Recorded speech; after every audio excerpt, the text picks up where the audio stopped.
Tabarakalladzi biyadihil mulk wa huwa ala kulli syai'in qadir alladzi khalaqal mauta wal hayata liyabluwakum ayyukum ahsanu amala.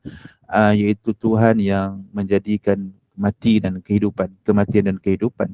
Liyabluwakum, untuk menguji kamu, kita, ayyukum ahsanu amala, siapa di antara kamu yang lebih baik amalannya.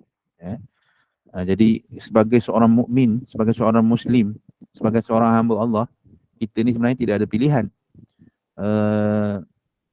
Kita bukan kena menjadi orang yang baik, tetapi kena menjadi orang yang paling baik, orang yang terbaik. Kita bukan kena jadi orang yang baik, orang yang bagus, tapi terpaling baik, terpaling bagus.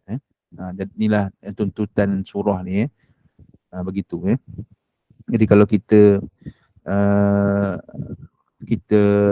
ala kadar saja amalan kita, ibadat kita, maka kita tak jadi orang yang terbaik.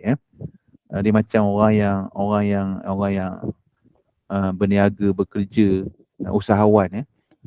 Bagi orang dia punya bekerja keras tu, dia adalah pilihan.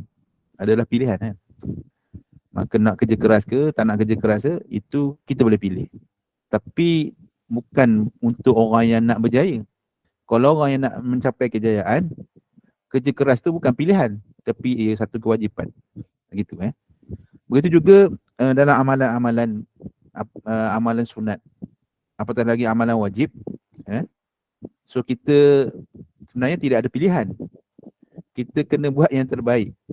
Kalau amalan sunat ada pilihan, tetapi bagi orang yang nak mendekatkan diri kepada Allah Subhanahu Wa Taala, yang nak mencari kejayaan di akhirat, maka amalan-amalan sunat tu bukanlah satu pilihan, dia adalah satu kewajipan bagi dia, gitu. Jadi orang macam biasa, dia rasa dia satu pilihan, tetapi orang yang nak mendapat kejayaan di akhirat, dia adalah satu kewajipan. Jadi sebenarnya nak baca hadis, satu hadis Nabi SAW, tapi ada kaitan juga yang disebut tadi.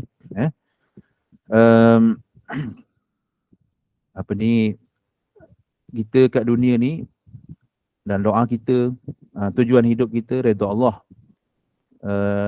Dalam doa kita sebut nak mencapai syurga, dan kita nak jauhkan daripada api neraka. Tapi kadang-kadang kita lupa, banyak benda yang jalan-jalan ke syurga tu, kita lupa. Amalan-amalan, kadang-kadang amalan tu sangat simple, sangat senang nak dibuat, tapi oleh kerana kita tak fokus, maka benda yang senang pun dia menjadi tak terbuat.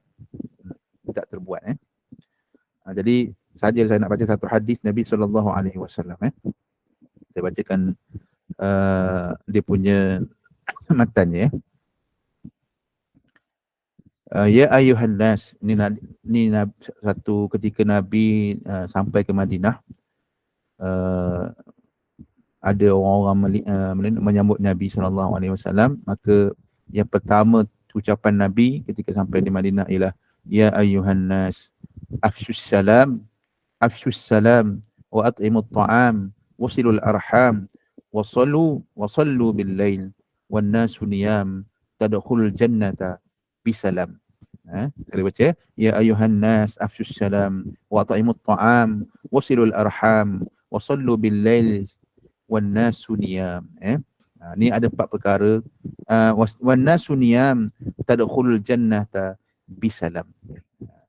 Nabi SAW bersabda, maksud dia, wahai sekalian manusia, sebarkanlah salam, berikan makan, sambunglah silaturrahim ataupun silaturrahmi, solatlah di waktu malam ketika orang-orang tertidur, sedang tidur, nescaya kalian akan masuk syurga dengan sejahtera.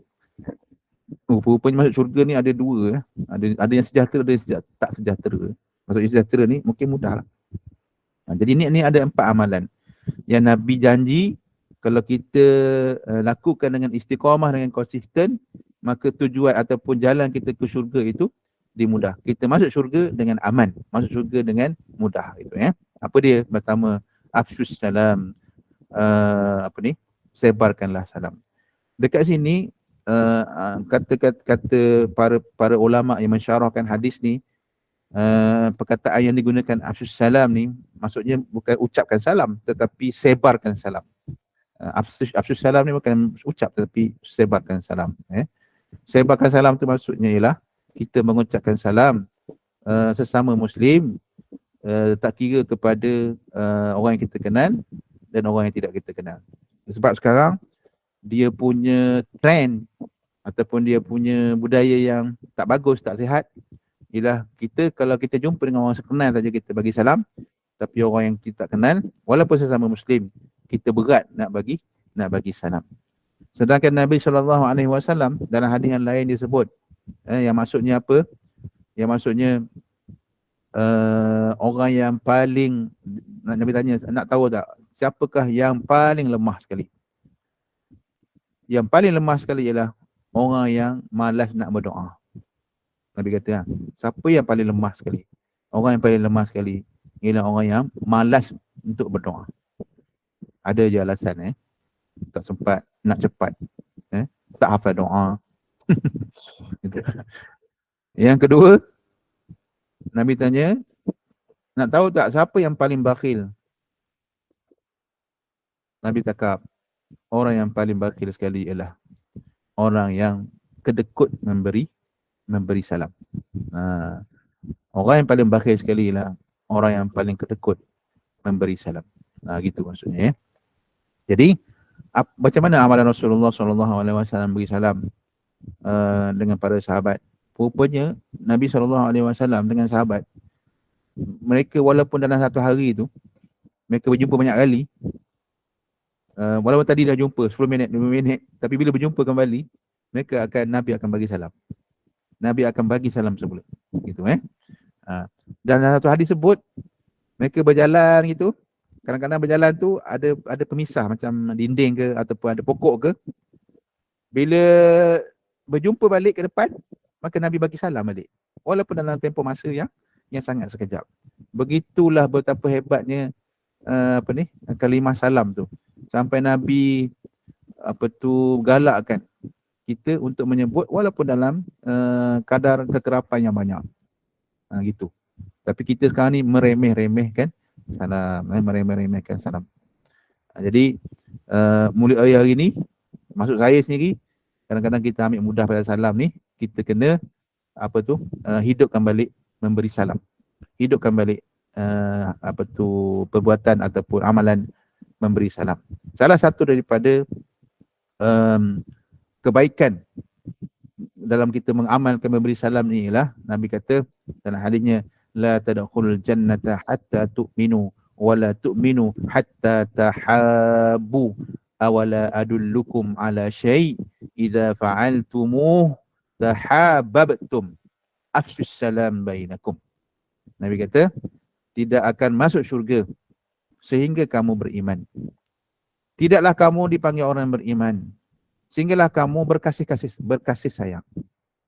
Awala adullukum ala syai', maukah aku tunjukkan kepada kamu satu perkara, idza fa'altumuhu, apabila kamu melakukannya, tahabbabtum, maka kamu akan ada perasaan kasih sayang. Apa dia?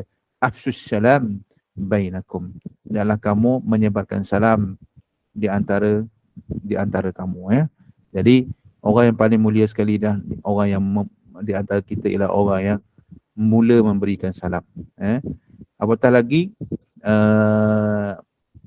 Nabi menjadi orang yang selalu sahabat tak sempat nak bagi salam, Nabi yang bagi salam dulu kepada para sahabat. Kenapa? Kerana kelebihan orang yang memula memberi salam itu, dia lebih baik daripada orang yang menjawab salam. Gitu Jadi kita sekarang ni masuk rumah, kita bagi salam. Jumpa dengan kawan-kawan, bagi salam. Jumpa 10 kali, kita bagi 10 kali. Kenapa? Salam tu bukan saja sebagai satu ucapan, tetapi satu doa.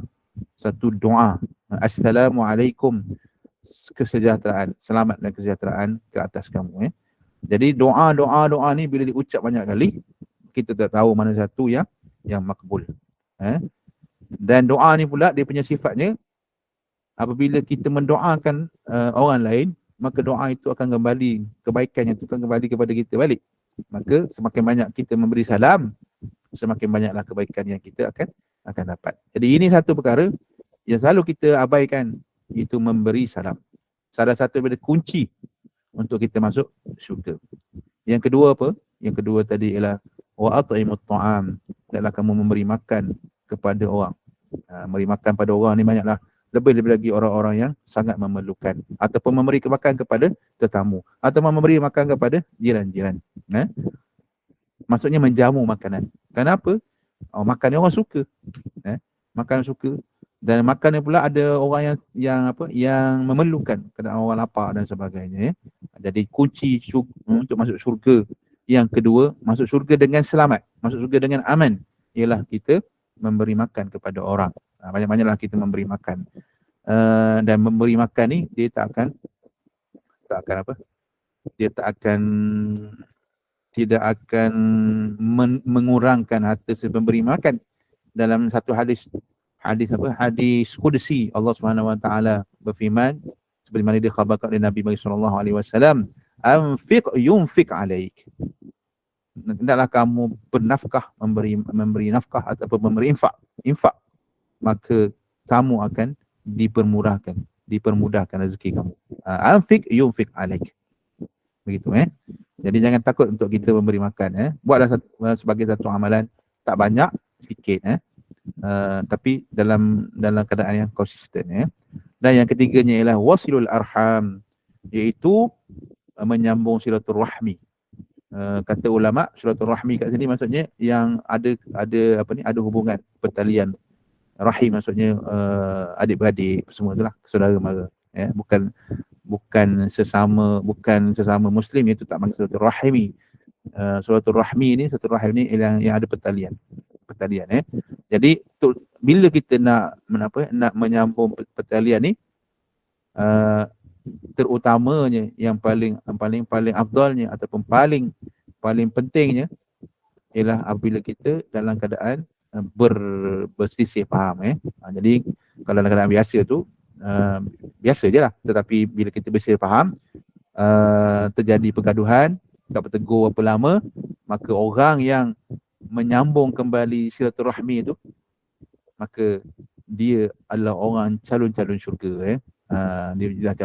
Maksudnya bila kita menyambung silaturahim tu, dia meletakkan keegoan dia tu, dia membuang keegoan. Sebab kadang-kadang orang bergaduh ni, sebab apa dia tak nak tegur, sebab tak nak berbaik, sebab ada ego sebab dia rasa tak salah.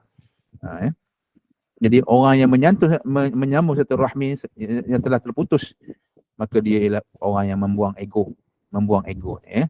Dan yang terakhir sekali, kunci untuk kita masuk syurga dengan selamat, dengan aman, ialah wasallu bil laili wan nasu niyam. Dalam kamu sembahyang malam, kata ulama, sembahyang malam ni termasuklah sembahyang wajib sekali. Kenapa? Kenapa malam? Kerana malam ni waktu tidur, waktu orang berehat. Jadi orang yang sanggup bangun malam adalah orang yang memilih sesuatu yang benda susah. Tidur sedap. Tidur tu kan sedap, nikmat. Tapi sembahyang tu kena kesabaran. Bangun pagi, kena masuk bilik air sejuk. Macam-macam lah. Macam-macam hal nak kena buat nak sembahyang. Jadi mana lebih sedap? Sedaplah tidur daripada sembahyang. Tetapi orang yang memilih sembahyang pada waktu orang tidur itu, dia adalah calon ahli syurga yang masuk ke dalam syurga dengan mudah, dengan aman. Jadi mulai hari ni kita peganglah 4 perkara ni. Pertama sekali sebarkan salam. Bukan ucapkan salam, sebarkan salam pada siapa-siapa saja, orang muslim lah. Pada siapa-siapa saja yang kenal dan tak kenal. Kemudian kita memberi makan, wasilul arham, kita menyambung silaturahim, dan kita bersolat malam ketika manusia orang lain sedang tidur. Maka kita ni dijamin ataupun diberi lorongan yang mudah untuk masuk ke syurga, seperti mana yang dijanjikan oleh Nabi sallallahu alaihi wasallam. Jadi pegang 4 perkara ni, insya-Allah. Pegang dan yakin 4 perkara ni, maka insya-Allah kita akan masuk syurga. Kita akan masuk syurga, insya-Allah. Saya rasa sampai situ dululah kita punya tazkirah ringkas kita pada malam ini. Semoga apa yang saya sebut tu memberi kesedaran terutama pada diri saya sendiri dan juga sedikit sebanyak kalau ada kebaikan untuk ibu-ibu bapa yang ada dalam bersama kita pada malam ini. Wallahu a'lam. Baik, Alhamdulillah. Terima kasih Ustaz. Syukran jazilan kasiran di atas pimpinan bacaan surah-surah pilihan kita pada malam ini dan juga tazkirah ringkas sebagai peringatan kita bersama 4 perkara untuk sama-sama kita menjadi calon-calon ahli-ahli syurga. InsyaAllah sama-samalah kita amalkan. Nampak macam mudah Ustaz benda ni, 4 perkara: sebarkan salam, memberi makan dan juga sambung silaturahim serta bangun malam dan juga pagi untuk solat. Ya. Okey, baik, insya-Allah. Tapi susah nak diadakan secara konsisten dan juga istiqamah. InsyaAllah kita mohon sama-sama pada Allah Subhanahu Wa Taala, semoga Allah berikan kita semua kekuatan untuk sama-sama kita amalkan dan juga kita cuba sampaikan kepada sahabat-sahabat ataupun saudara mara kita yang terdekat untuk memberikan lebih manfaat, insya-Allah. Terima kasih Ustaz sekali lagi dan juga kepada seluruh jemaah halaqah maya kita yang hadir pada malam ini. Semoga sama-sama beroleh manfaatnya. Untuk makluman semua, selepas ini kita akan sambung lagi dengan 10 ayat awal dan juga 10 ayat akhir bacaan surah Al-Kahfi sebelum kita menutup tirai. Dan untuk slot ini saya serahkan kembali pada Al-Fadhil Ustaz Harun untuk sama-sama kita tangguhkan terlebih dahulu dengan bacaan tasbih kafarah dan surah Al-Asr. Silakan Ustaz. Subhanakallahumma wa bihamdika asyhadu an la ilaha illa anta wa astaghfiruka wa atubu ilaik. Bismillahirrahmanirrahim. Wal 'ashr innal insana lafi khusr illa alladhina amanu wa 'amilus shalihat wa tawasaw bil haqq wa tawasaw bis sabr. Assalamualaikum warahmatullahi wabarakatuh. Waalaikumsalam warahmatullahi wabarakatuh. Waalaikumsalam warahmatullahi wabarakatuh.